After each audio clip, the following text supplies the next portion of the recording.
बोलिए सद्गुरुदेव भगवान की।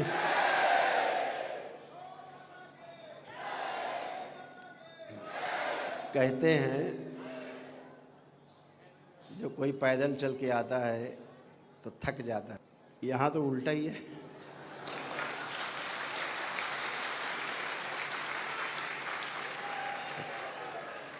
और दंडवत होती कर क्या है तो होती खतरनाक और ज़्यादा थकना चाहिए, वो लग रहा ज़्यादा है।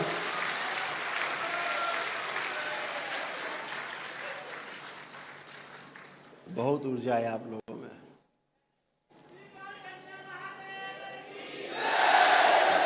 इतनी ज़्यादा ऊर्जा की आवश्यकता हर मनुष्य को है, लेकिन आप परम सौभाग्यशाली हैं जो बाबा माँ से जुड़ के इतनी बड़ी ऊर्जा, बृहद ऊर्जा आपने संकलित की है। अपनी आस्था, अपनी विश्वास और अपनी श्रद्धा के दम पे आपने ये ऊर्जा अपने में उत्पन्न की है जो सबके पास नहीं है पृथ्वी पे।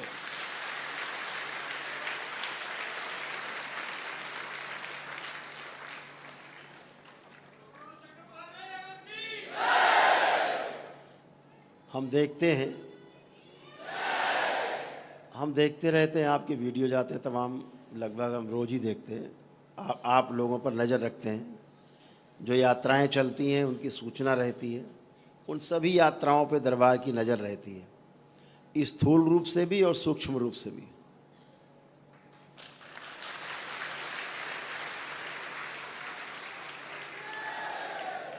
इसीलिए कई यात्राओं में, क्योंकि कई बीमार लोग भी यात्रा शुरू कर देते हैं, घर में कोई और नहीं करने वाला होता है तो आप करते हैं। रास्ते में तबीयत खराब होती है, किसी किसी के तो प्राण भी निकल जाते हैं रास्ते में। दरबार उनको पुणे से प्राणदान देता है और पुणे से जिंदा करके वापस दरबार लाता है।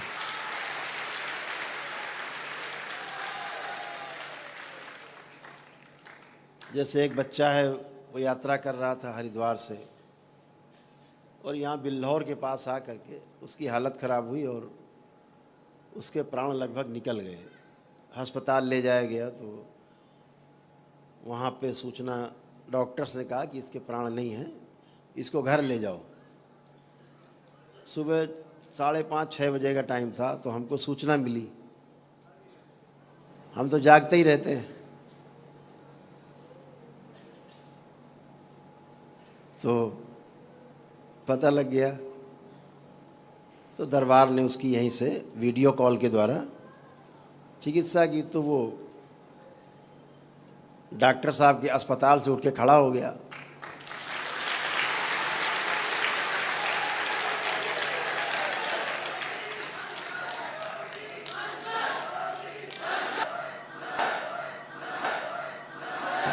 चिकित्सा की तो वो है, होता क्या है, एक अवस्था है जिसे हम प्राण निकलना कहते हैं।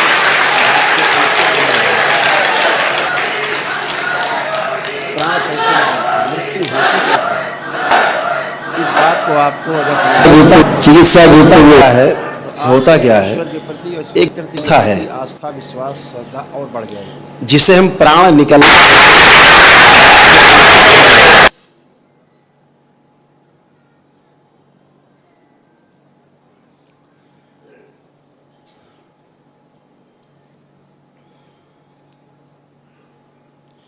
शरीर में जो आपका जीवन रहता है, जो आपके अंदर बैठ के सुन रहा है, हमारे अंदर से बोल रहा है, आपके अंदर से हमारे अंदर के बैठ के देख रहा है चारों ओर, हम उस जीवन की बात करते हैं जो इस शरीर में रहता है, जिसके रहते शरीर जिंदा माना जाता है। जब वो निकल जाता है तो इसे मृत मान लेते हैं, मिट्टी का मान लेते हैं कि बेकार हो गया, जला देना चाहिए, रहने वाला चला गया, अब ये घर बेकार हो गया है। इसलिए चला गया है, छोड़ के नहीं गया है, घर बेकार हो गया है, घर इस लायक नहीं बचा कि रहा जा सके, इसलिए वह जीवन इस शरीर को छोड़ देता है। तो जब वह जीवन शरीर को छोड़ता है तो बाहर निकल जाता है। लेकिन उस जीवन के और शरीर के बीच में कुछ ऐसी चीज़ें होती हैं जो जीवन को और शरीर को बांधे रखती हैं, एक साथ जोड़ के रखती हैं। जैसे कोई आपने चित्र लगाया हो दीवार पे, पीछे ग्लू लगा के, लेई लगा के, या कोई चिपकने वाली चीज़, वो कमज़ोर पड़ जाए तो दीवार छोड़ देगा, चित्र अलग हो जाएगा। ऐसे तो उनके बीच में जो बना के रखने वाली, चिपका के रखने वाली चीज़ है, दीवार को और चित्र को, यानी शरीर को और जीवन को, वो कुछ चीज़ें होती हैं। उनमें वायु का एक बड़ा स्थान है, बहुत बड़ा स्थान है। आपको भोजन न मिले 6 महीना आप जिंदा रहोगे, आपको पानी न मिले 10-15 दिन तो भी आप जिंदा रहोगे। लेकिन अगर आपको वायु न मिले 5 मिनट तो काम खत्म। 3 मिनट न मिले, 5 मिनट तो बहुत होता है। तो वायु सबसे ज़्यादा महत्वपूर्ण है। तो शरीर में सब कुछ रहता, हाड़ मांस रहता है, जल की मात्रा रहती है, सब कुछ रहता है। लेकिन वायु जब शरीर स्थान से छोड़ती है तो वायु 5 प्रकार की होती है। 5 प्रकार की वायु होती है। जब जीवन शरीर छोड़ दिया होता है, छोड़ रहा होता है, बाहर निकलता है, तो सबसे पहले जो शरीर के अंदर से बाहर निकलने वाली जो वायु है उसका नाम है समान वायु। 5 प्रकार की वायु है: समान वायु, प्राणवायु, उदान वायु और व्यान वायु। ऐसे करके 5 वायु हैं, प्राणवायु। तो जब पहली वायु निकलती है तो पहली वायु का जो नाम है वो समान वायु है। वो शरीर से सबसे पहले छूटती है, बाहर निकल जाती। समान वायु का काम है जितने भी अंग पूरे शरीर में हैं, जितने शरीर में अंग हैं, एक अपान वायु होती सबसे आखिरी 5वीं वायु। तो जो सबसे महत्वपूर्ण वायु है उसका नाम है समान वायु। जितने भी अंग हैं शरीर में और जितनी भी वायु हैं उनको अलग अलग रखने का काम समान वायु करती है, समान रूप से उसको रखती है। तो सबसे पहले समान वायु निकल जाती है, जिससे सभी अंग प्रत्यंग की व्यवस्था बिगड़ जाती है। जो अंगों को अलग अलग रखती है, दूर दूर अंदर होते हुए भी अंग अलग अलग हैं, चिपकते नहीं एक दूसरे में, तो समान वायु का काम ऐसा है। पहले वो वायु निकल जाती है।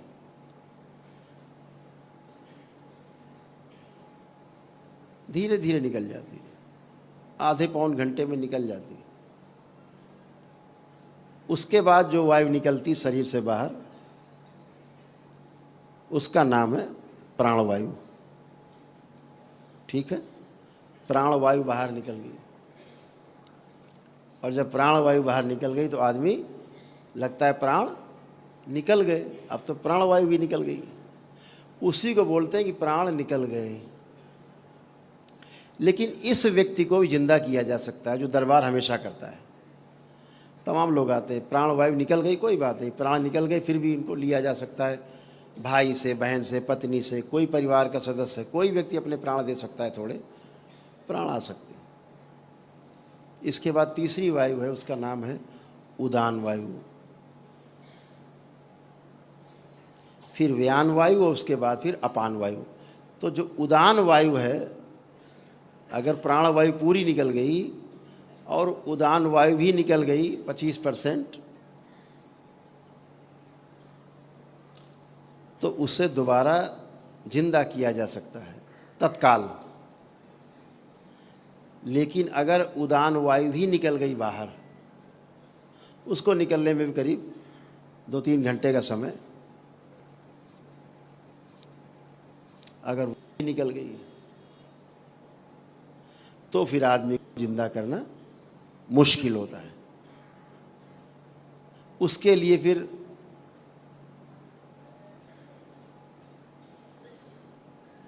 बहुत बड़ी प्रक्रिया की आवश्यकता है। वो तंत्र में वो सारी विधियां हैं जो 5 प्रकार की वायु निकल जाने के बाद भी जिंदा किया जा सकता है, वो है।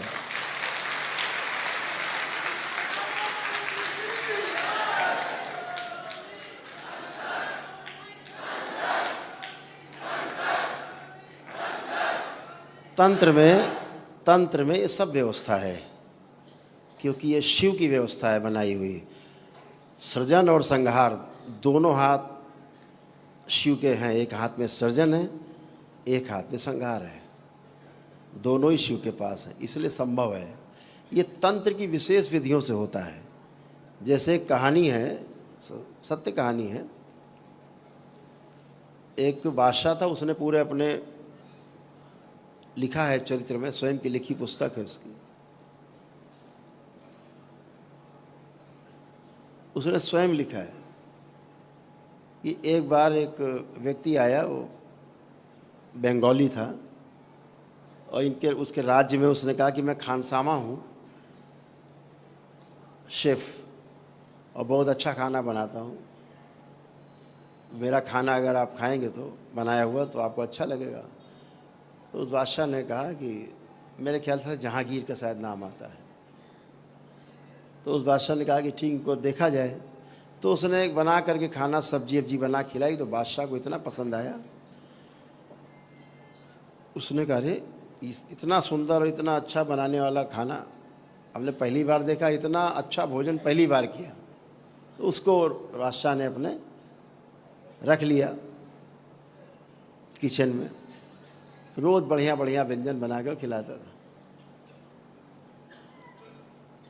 फिर जो वहाँ का मुख्य खानसामा था, जो मुख्य रसोइया, उसको बादशाह ने हटा दिया और उसको मुख्य रसोइया बना दिया, बंगाली दादा को। अब बंगाली मोशाय जो थे, वो बाबू मोशाय, वो मुखिया हो गए किचन के। और पहले वाला क्यों चुप बैठेगा, उसकी कुर्सी छीनी। उसने कहा, ये करता क्या है, बनाता क्या है, छुपा के लाता है, छुपा के बनाता है, करता क्या है। कहा, इसका पीछा करो। अपने लगाए कुछ उसने दाएं बाएं वाले, खुद भी लगा। तो एक दिन उसने देखा कि प्रातः काल वो ब्रह्म मुहूर्त में जाता था,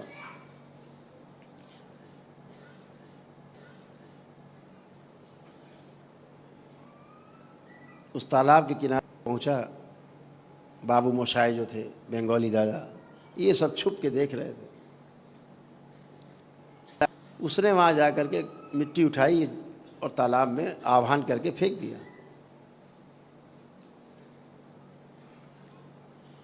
तो उस तालाब में से बहुत सारे सर्प, नाना प्रकार के रंग बिरंगे सर्प निकल पड़े, हजारों सर्प निकल पड़े। वो अपना जैसे तालाब में सिंघाड़े तोड़ते हैं, कुछ और पानी की चीज़ें तोड़ते हैं, ऐसे वो पकड़ लेता था सर्प को। 8-10 पकड़े, ऊपर से मुंडी काट दी और छील दिया, और अंदर का गंदगी साफ करके, छील के साफ करके मांस, और एक पोटली में बंद करके ले आया। बाकी सब उठा के, बाकी सर्प, फिर उसने मिट्टी पड़ के मारी और सारे सर्प वापस।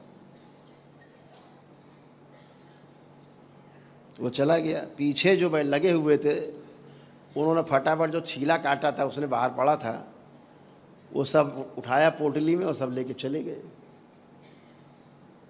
जब भोजन बना और बादशाह के सामने परोसा गया, तो जो पहले वाला खानसामा था, मुख्य खानसामा, मुख्य रसोइया, अब वो केवल रसोइया बन गया। तो उसके अंडर में था। वो चिल्लाया, महाराज, प्रभु, बादशाह हुजूर, खाना मत, ये खाने लायक नहीं है। क्यों? तो उसने कहा कि तुम जलते हो इससे, इसलिए कह रहे हो, तुम ईर्ष्या रखते हो। कह नहीं, देखिए बादशाह हुजूर, ये इसने रख दिया पोटली खोल के, ये छील छाल के फेंका है, और ये आप खा रहे हो तो सांप है। तो उसने बुलाया मुख्य रसोइया को। उसने कहा कि तुमने ऐसे किया, बताओ, नहीं तो सर कलम हो जाएगा। उसने कहा, हाँ महाराज, ऐसे किया हमने। बोले, आज तक सर्प खिलाते रहे और ऐसे ऐसे करते हो, इतने सर्प एक साथ कैसे बुला लेते हो?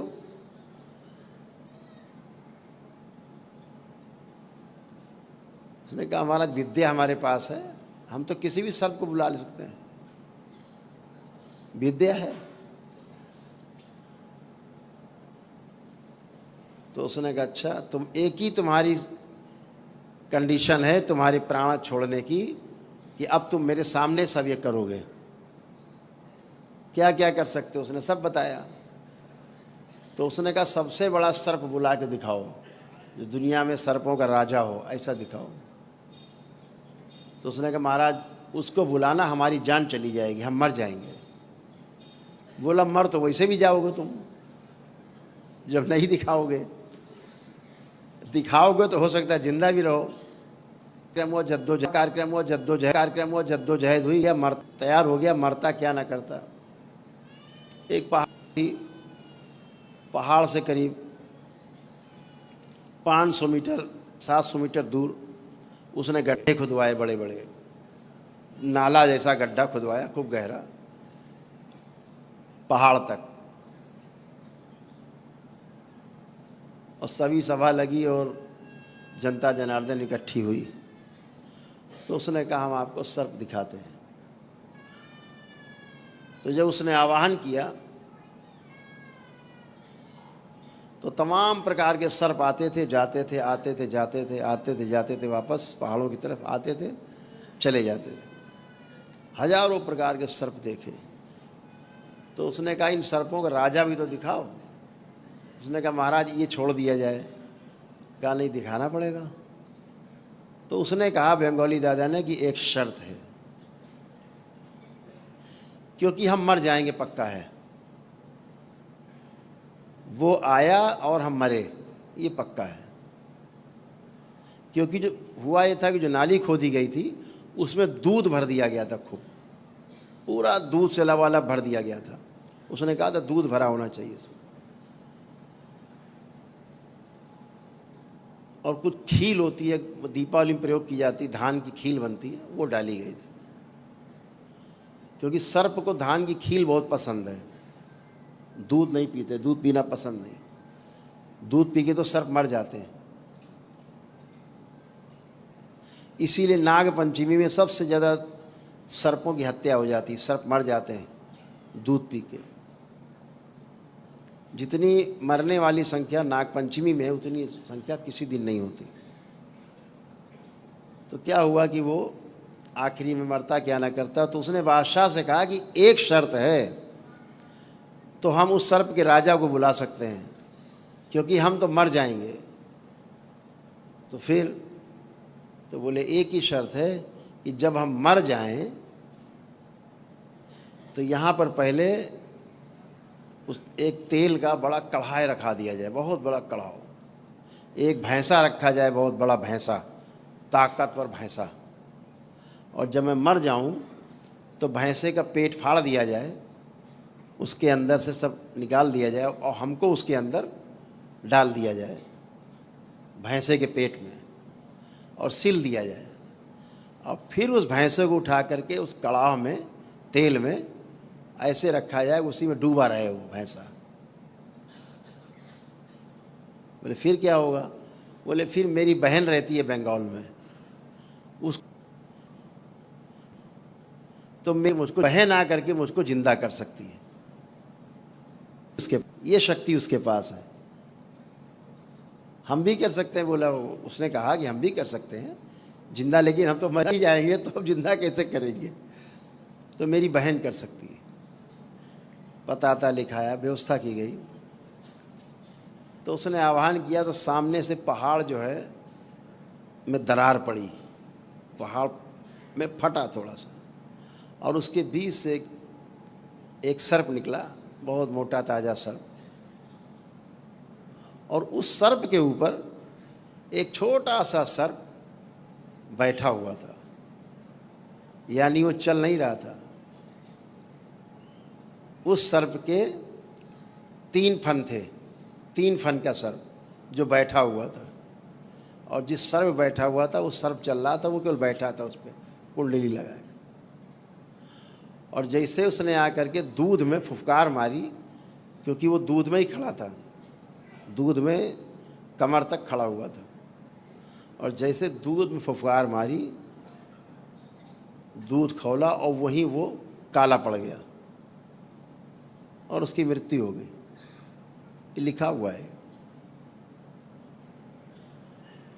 तो उसको जैसे उसने कहा था वैसे ही बंद किया गया, भैंसे के पेट में तेल में रखा गया। फिर उसकी बहन आई महीने खाड़ में, 1.5 महीने में वहाँ से। फिर उसने आकर के उसको दोबारा से जिंदा किया। तो विधियां तमाम हैं, बहुत विधियां हैं। हमारे ऋषि मुनियों ने कुछ छोड़ा नहीं, सब करके डिब्बे में बंद करके दे दिया हम लोगों को। हम लोग डिब्बा ही नहीं खोलना जानते। अब डिब्बा ही नहीं खोलना जानते तो क्या जानोगे। तो ऐसी ऐसी तंत्र विधियां हैं कि, लेकिन विधियां हैं। अब अगर सोचते उसको भैंसे के पेट में ना रखा जाता, उसको ना तेल में रखा जाता तो मर जाता, उसकी बहन भी कुछ नहीं कर सकती थी।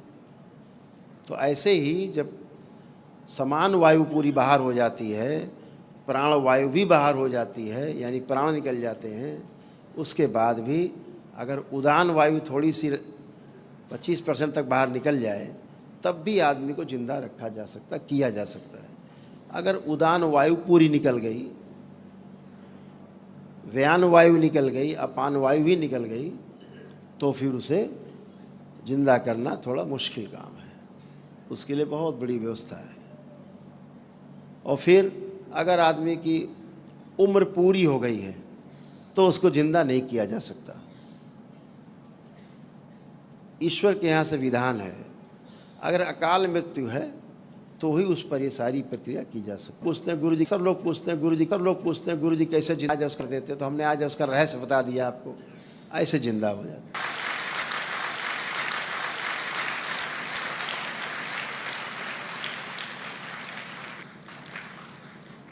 लेकिन ये सब करने के लिए पूर्ण गुरु की उपस्थिति बहुत जरूरी है। बाबा माँ जैसी शक्ति, गुरु माता जैसी शक्ति, बाबा जैसे पूर्ण गुरु, आवशक्ति तो शक्ति तो शक्ति वही एक। अन्यथा तो ढोल पीटते रहो, बाजे बजाते रहो, भाषण सुनते रहो, प्रवचन सुनते रहो। बहुत से लोग तो यही कह देते हैं कि कर्म भोग ही नहीं कटते। अब बेचारों खुद के नहीं कट रहे तो सबका उसी समेट दिया सबको, किसी के नहीं कटते। आपके नहीं कटते पता है मैं, क्योंकि आपके पास कर्म भोग काटने वाला नहीं। आप उस कर्म भोग को काटने वाले की आराधना नहीं करते। आपके पास कर्म भोग काटने वाला पूर्ण गुरु नहीं, माँ नहीं, कैसे कटेंगे कर्म भोग। यहाँ तो एक ही दिन में कट जाते, पद यात्रा करके आओ कट जाते,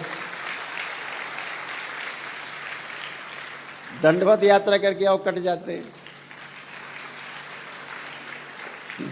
आप सब प्रमाण हो, यात्रा करके आ करके उठता नहीं आदमी, यहाँ यात्रा करके आते तो उछलने लगते।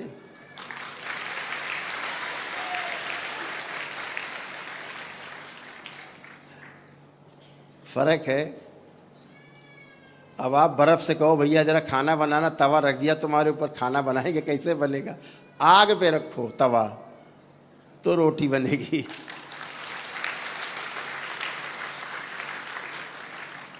तो वो आग भी तो होनी चाहिए।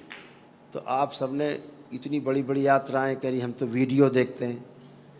तो वीडियो देखते हैं तो फिर कभी कभी मन बहुत व्यथित हो जाता है आपकी यात्रा देख के, दंडवत यात्रा देख के बहुत मन व्यथित होता है।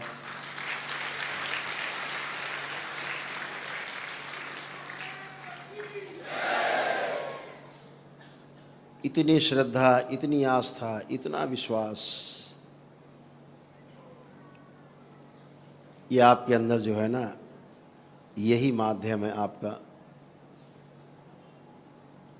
ईश्वर की शरण में पहुंचने का माध्यम। आपकी आस्था, आपका विश्वास और आपकी श्रद्धा और आपकी प्रार्थना और संकल्प, यही है। आप अपने प्रार्थना और संकल्प से ही अच्छे होते हो, क्योंकि आप प्रयास करते हो, क्योंकि आप प्रयास करते हो।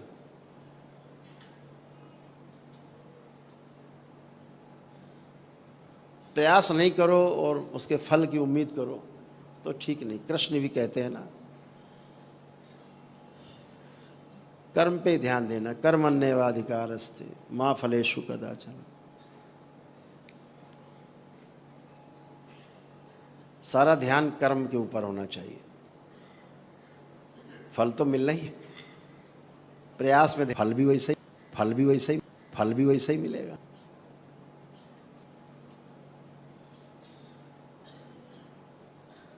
हर रूप अलग अलग है, ईश्वर के हर रूप अलग अलग हैं। जैसे कि विष्णु है, भगवान नारायण है, अलग अलग है, रूप अलग अलग है, शक्ति अलग अलग है। फिर भगवान विष्णु ने कई अवतार भी लिए, 12 अवतार भी हैं, वामन अवतार भी हैं, तमाम प्रकार के अवतार लिए। हर अवतार का एक अलग अलग कैरेक्टर है। यदि उस अलग कैरेक्टर की आप पूजा अर्चना करोगे तो वैसे ही हो जाओगे।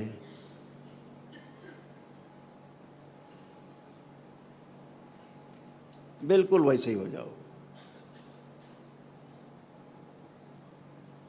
हमारे यहाँ कुछ लोगों ने परंपराओं को बिगाड़ने का बहुत काम किया है।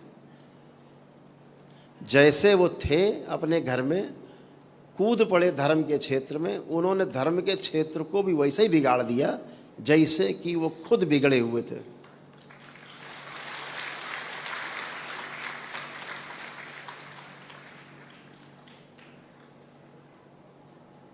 हमारे वेद कहते हैं,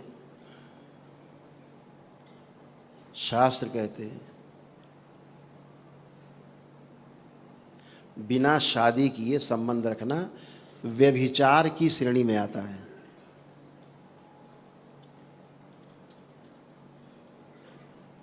हमारे वेद, हमारे शास्त्र बिना विवाह किए पत्नी जैसे संबंध बना के रखने को व्यभिचार की श्रेणी में रखते हैं।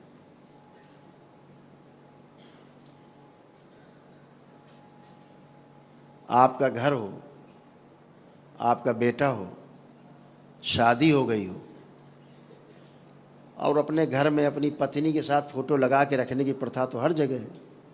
अगर पत्नी की फोटो ना लगा करके वो कहे कि मेरी प्रेमिका है एक, उसके साथ फोटो खिंचा घर में टांगे, कैसा लगेगा आपको? आपके पति देव आपकी फोटो के बजाय किसी अन्य महिला की फोटो लगा के घर में टांगे और फिर सबसे कहें पूजा करो इनकी। कितने तैयार हैं महिलाएं? हाथ उठाएं। नहीं तैयार? कोई नहीं?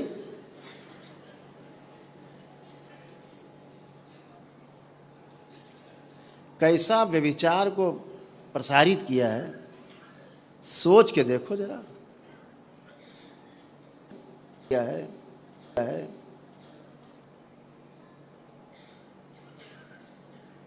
जिसको ऋषि मुनियों ने नकार दिया, स्वयं योगी सम्राट ने नकार दिया, उसको आप लगा करके कहते हो कि धर्म पत्नी की फोटो लगाओ ना साथ में।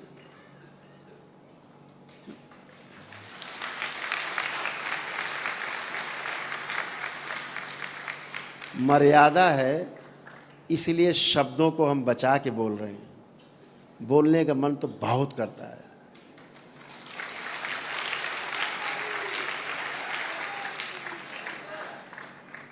यहाँ ऐसे कितने लोग बैठे हैं कि अगर आपका पुत्र चाहे जितनी बड़ी गलती करे, आपको न मारा हो, कत्ल किया हो, ना आपकी पत्नी को कत्ल करना चाहता हो, इसके अलावा उसने तमाम अपराध किए हों, ऐसे यहाँ कितने पिता बैठे हैं जो अपने पुत्र की हत्या कर सकते हैं? हाथ उठाएं। कोई नहीं कर सकता, लेकिन उन्होंने की। फिर भी आप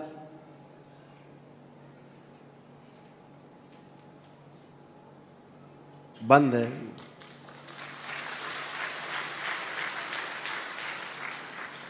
बहुत कुछ कहना चाहते हैं, मर्यादा में रह के सब कुछ जानते हैं। मुक्ति का मार्ग नहीं है वहाँ।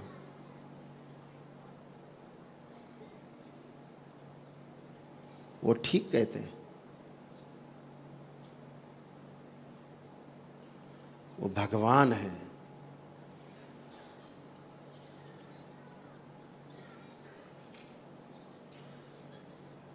लेकिन कर्म भोग काटने की शक्ति केवल और केवल और केवल शिव के पास है, केवल शिव के पास।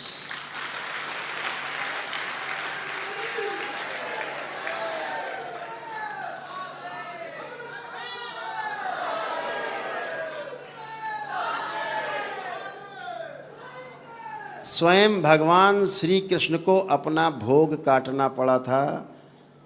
बाली की जो हत्या थी, बहेलिया बनके उसने तीर मारा, तब वो कर्म भोग पूरा हुआ। खुद का कर्म भोग नहीं कटा।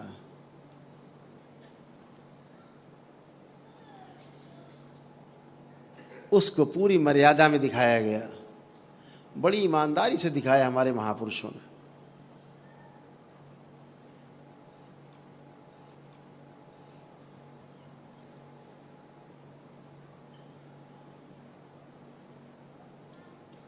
तो आपके कैसे कर्म भोग कट जाएंगे? बिना शिव की शरण में आए कर्म भोग कटना असंभव।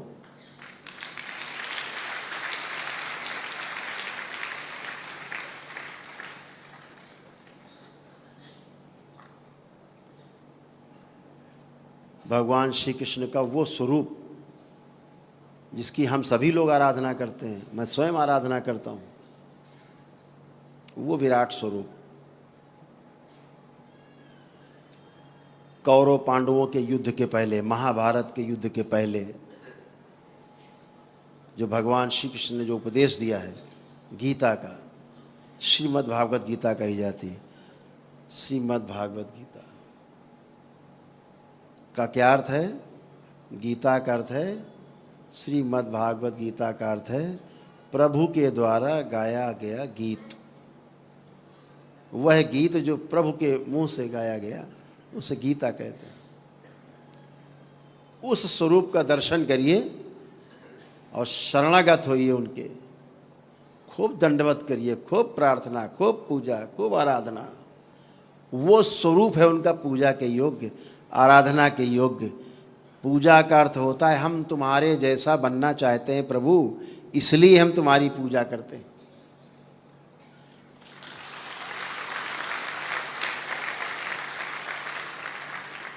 हम ऐसे किसी स्वरूप की पूजा नहीं करना चाहते, ना आप करना चाहते हैं जो आपको स्वीकार नहीं।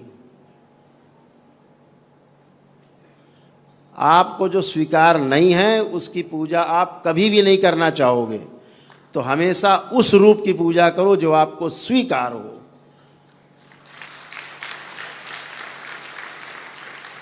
उस वंशी वाले की पूजा करो, दिन रात करो। कब तक करो? जिसने गीता का उपदेश दिया है, खूब करो। लेकिन बीच में कुछ लोगों ने जो आकर के चीज़ों को वासनाओं से भर दिया है, अपनी वासना को छिपाने के लिए उसको ऐसा ऐसा रूप दिया है, अपनी काली करतूतों को छुपाने के लिए ऐसे ऐसे रूप प्रस्तुत कर दिए जो कभी थे ही नहीं।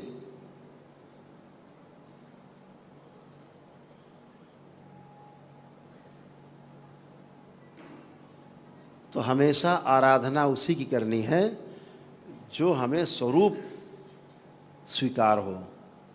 जैसे माँ का स्वरूप है पालने वाला, स्वरूप में है, अपने रूप में है, अपने रूप में है, स्वीकार। जैसे हमें बच्चे पढ़ने जाते हैं तो जब बच्चे पढ़ने जाते हैं तो माँ महाकाली की पूजा नहीं करते, वहाँ दुर्गा जी की पूजा वहाँ नहीं करते, वहाँ श्री दस महाविद्या की पूजा नहीं करते, वहाँ माँ सरस्वती की पूजा करते हैं।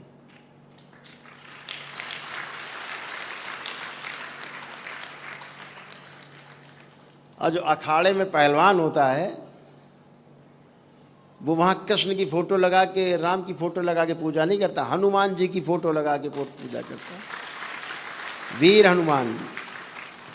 अर्थात पूजा का मतलब ये है कि मैं आपके जैसा हो जाऊं।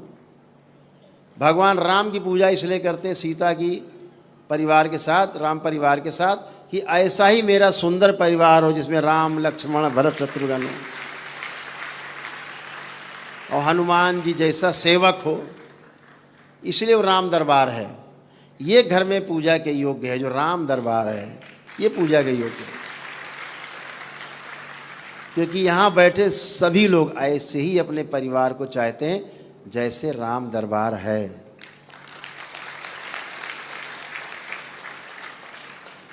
ऐसे कितने लोग हैं जो भगवान राम के साथ माँ सीता, भरत, शत्रुघ्न, लक्ष्मण के साथ हनुमान जी नीचे बैठे सेवक की तरह, ऐसे कितने लोग जिनको ये रूप प्रिय है? हाथ उठाएं, देखो सबको प्रिय है, क्योंकि ऐसे ही सब लोग बनना चाहते हैं जैसे वो श्री राम दरबार है।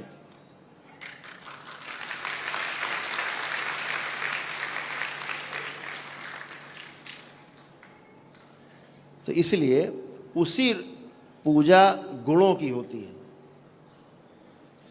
पूजा रूप की नहीं है। गुणों के आधार पर जो रूप है उसकी पूजा है। हम गुणों के आधार पर कोई चित्र बना देते हैं किसी का, ऐसे गुण इसके अंदर तो ऐसा चित्र, दैत्य तो सींगेंगे निकाल देते हैं, उसकी दांत बड़े बड़े लंबे लंबे कर देते हैं, दैत्य दिखाते हैं। देवता दिखाते हैं चमकता हुआ एकदम फर्स्ट क्लास चिकना, मुकुट उकुट लगा के, तो ऐसा दिखा देते हैं। तो गुण के आधार पर हम पूजा करते हैं। तमाम श्रापित देवी देवता हैं, हम उनके लोग पूजा नहीं करते। जो करते हैं वो बलि देते हैं, फिर वो नरक में जाते हैं, क्योंकि श्रापित देवी देवता जो है बलि लेते हैं, दैत्य बलि लेते हैं, जो उनके साथ दैत्य जुड़े हैं। माँ कभी भी बलि स्वीकार नहीं करती, वो सबकी माँ है, वो सबकी माँ है। इसीलिए माँ को एक क्षण नहीं लगता, देवताओं देवी देवताओं को भी एक में माँ को एक सेकंड नहीं लगता। जो श्रापित देवी देवता आपको तंग करते हैं, उन्हें माँ बलि देने में एक सेकंड नहीं लगाती आपको बचाने के लिए,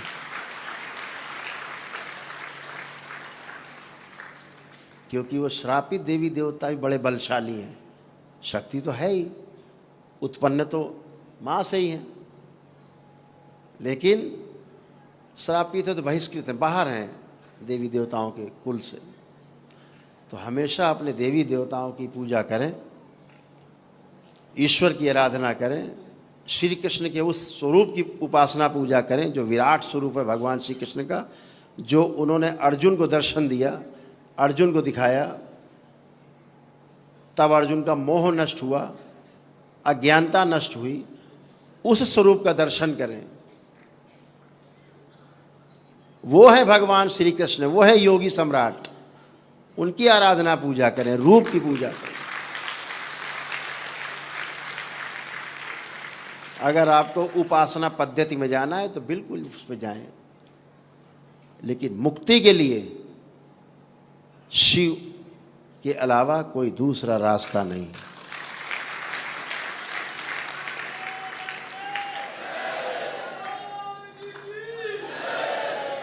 स्वयं जब युद्ध के बाद पांडवों ने भगवान श्री कृष्ण से पूछा कि प्रभु अब हमें मुक्ति, बोले वो तो शिव देंगे, तुमने पाप किए हैं तो पहले उनके प्रायश्चित करो, अब जाओ भोगो, अब शिव की शरण में जाओ। भगवान श्री कृष्ण ने उन्हें मुक्ति नहीं दी और नरक में गए। पांडव नरक में गए, कौरव स्वर्ग में गए। ये है न्याय भगवान श्री कृष्ण का। साफ साफ कह दिया उन्होंने, मैं मुक्ति नहीं दे सकता। उनका काम तो पालना है, रास्ता दिखाना है, लेकिन लक्ष्य पे आपको खुद ही चलना होगा।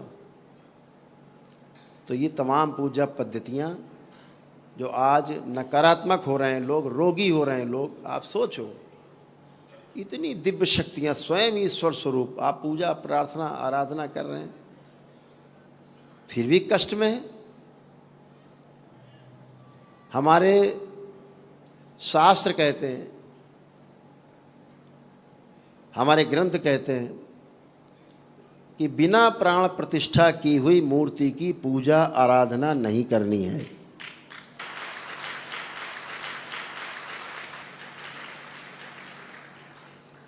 हमारे शंकराचार्य जी कहते हैं ईश्वर कृपा से हम लोगों के सौभाग्य से हमारे बीच में अभी हैं वो धरती पर। वो स्वयं कहते हैं कि बिना प्राण प्रतिष्ठा की हुई मूर्ति की पूजा का अर्थ है आप भूत प्रेत पिशाच दैत्य दानव सबकी पूजा कर रहे हैं और फिर वो तुमको नोच नोच के खाएंगे।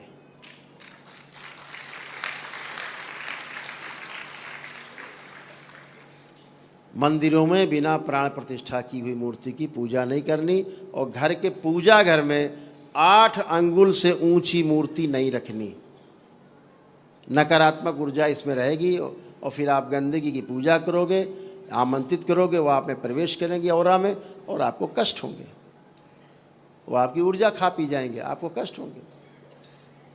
और घर से बाहर, घर के अंदर तो 8 अंगुल तक और घर के बाहर तो बिना प्राण प्रतिष्ठा की हुई मूर्ति की पूजा कदापि नहीं करनी है। इस बात को गांठ बांध लेना अगर स्वस्थ रहना है जीवन में। जो मूर्ति लेकर के घूम रहे हैं वो आपकी पूजा का विषय हो सकता है, आप करिए पूजा अपनी खूब, लेकिन दूसरों को पुजाने के लिए आप अगर मूर्ति लेकर घूम रहे हो, ऐसे आदमी से बिल्कुल दूर रहना है। समझ लो ये आदमी ना समझ है, स्वयं तो मृत्यु की ओर जा रहा है, तड़प रहा है, परिवार तड़प रहा है, इसका परिवार मर रहा है, इसका एक एक करके तिल तिल के मर रहे हैं, अकाल मृत्यु हो रही है इसके यहाँ, स्वयं भी शरीर सड़ रहा है पूरा। अगर ऐसा कोई आदमी करता है तो ध्यान रखना, और आपने भी किया उसकी पूरा पूजा आराधना, तो उसी औरा में जुड़ के ठीक आप भी उसी तरह हो जाओगे जैसा वो है। इसलिए दूर रहना है। मूर्ति रख देते, पत्थर की मूर्ति, सोने की मूर्ति, चांदी की मूर्ति रख देने से भगवान नहीं आ जाते उसमें। भगवान तुम्हारे वस्तु के भूखे नहीं, तुम्हारे मिठाई के और चंदन के भाव के भूखे हैं। आंख बंद करो, हृदय में भगवान श्री कृष्ण हैं, हृदय में शंकर हैं, हृदय में माँ है। लेकिन आप मूर्ति बना करके कृपा करके इन स्थूल जगत में कुछ नियम हैं हमारे ऋषि मुनियों ने बनाए, उन पर ही चलना है। उस सिद्धांत से अलग नहीं होना है, अपने ग्रंथों से अलग नहीं होना है, अपने ऋषि मुनियों के वक्तव्य से, उनके अनुसंधान किए गए नियमों से अलग नहीं होना है। इस बात का हमेशा ध्यान रखना। नियम से हटे और कष्ट पाए, आप जितने लोग यहाँ बैठे हो सब नियम से हटे हो, इसलिए आप लोगों ने कष्ट पाए हैं। इस बात का ध्यान रखना।